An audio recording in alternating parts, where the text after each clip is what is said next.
This is a recap for The Young and the Restless, Friday, September the 11th, 2015.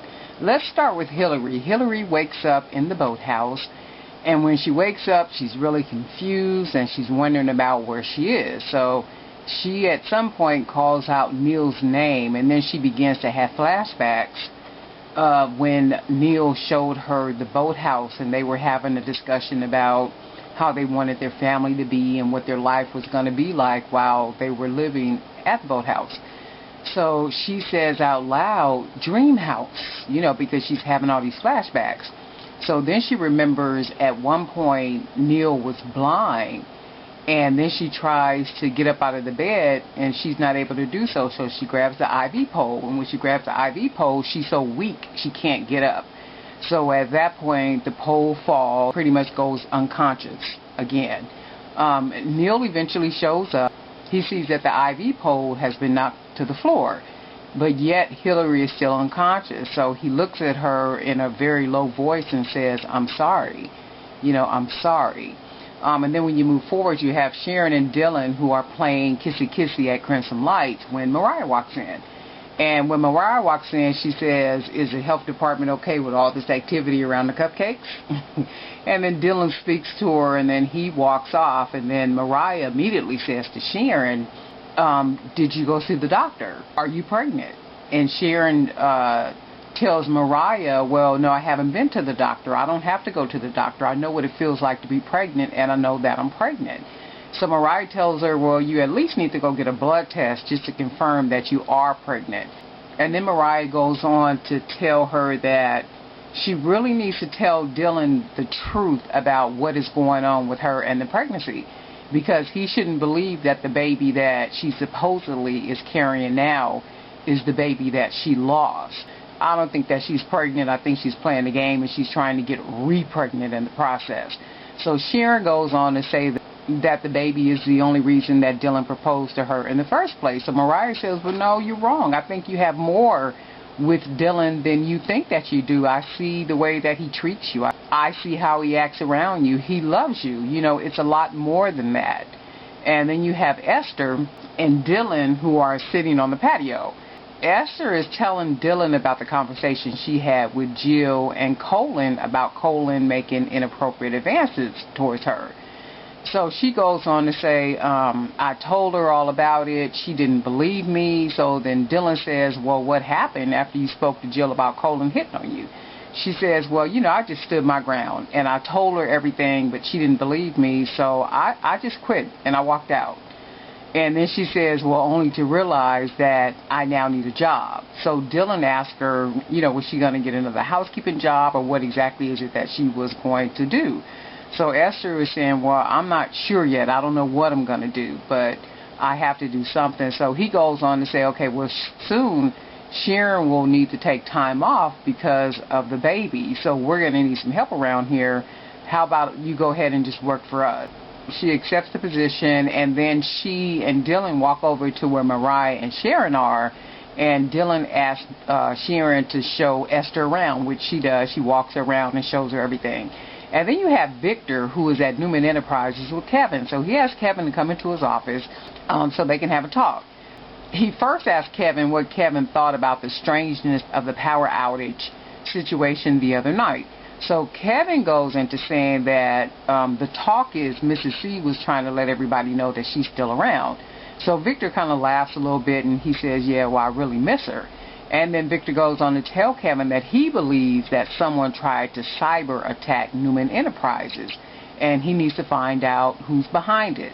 Kevin says, well, whoever did it, they would have left some type of clues or fragments or fingerprints behind, letting you know who it was that tried to hack the system. It's almost like they leave this type of signature because they want you to know that it was them. So Kevin goes into saying to Victor, well, I know you have a really good team of tech people that more than likely told you what I just told you and everything that I'm telling you. You know how Victor is. Victor always wants to do everything in the dark and everything illegal. So Victor says, well, you have to remember, my team never goes outside of the legal realms of things, but you have. And he believes that they can do some good work together. So he pretty much says to Kevin, well, can we do some work together, because we've worked together before. So Kevin agrees to it and say, okay, but I'm not planning to leave the police department. He said, well, no, I wouldn't want you to do that. It would be more or less of a side job. So he accepts it. So right away, Kevin is saying, well, we need to let Jack know about this cyber threat. And right away, Victor says, no, the conversation doesn't go beyond this room. It doesn't go beyond the two of us. Nobody is to know about it. So Kevin is not too comfortable with that, because he's saying, well, you're pretty much kind of leaving them vulnerable, Jack and Javo. You're leaving them open for a potential cyber attack. And of course, Victor don't care. And this just shows the dirtiness of Victor all over again, because remember, Victor and Jack made an agreement that, you know, whatever information that they found out in regards to the Paragon Project, that they would share that information with each other. And then maybe it's too soon to be trying to share anything, but it's like, okay, that's information that you have, and that could be critical to Jack and his company, so you should want to share that. But we are talking about Victor, so here you go. So Kevin goes on, and Kevin is not easy about it. So at some point he has a conversation with Mariah, and he's telling Mariah that he's taking a side job with Victor Newman, and he's going to be assisting with this situation they have with a potential cyber attack. And he wants to tell Jack about what's going on. So right away, Mariah says, well, no, I've worked for Victor before, and Victor doesn't like it when his people go rogue. So you want to stay out of the middle of it, and you don't want to be on the wrong side of Victor Newman. So, you know, whatever it is you're supposed to do, just do that and stay out of his way. So moving forward, you have Gwen and Neil, who are at Gwen's place, and after they have sex, they're kind of having some conversation, and she brings it up about when she saw him at the hospital while she was with her sister. And then they begin to talk about Devon and Hilary's situation. Gwen brings it up about the affair that Devon and Hilary had, and then Neil says, well, you know, they were in love. They were in love, and, you know, I understand. I'm sure they didn't mean to hurt me, a nightmare, and I'm doing everything that I can to bring this nightmare to an end.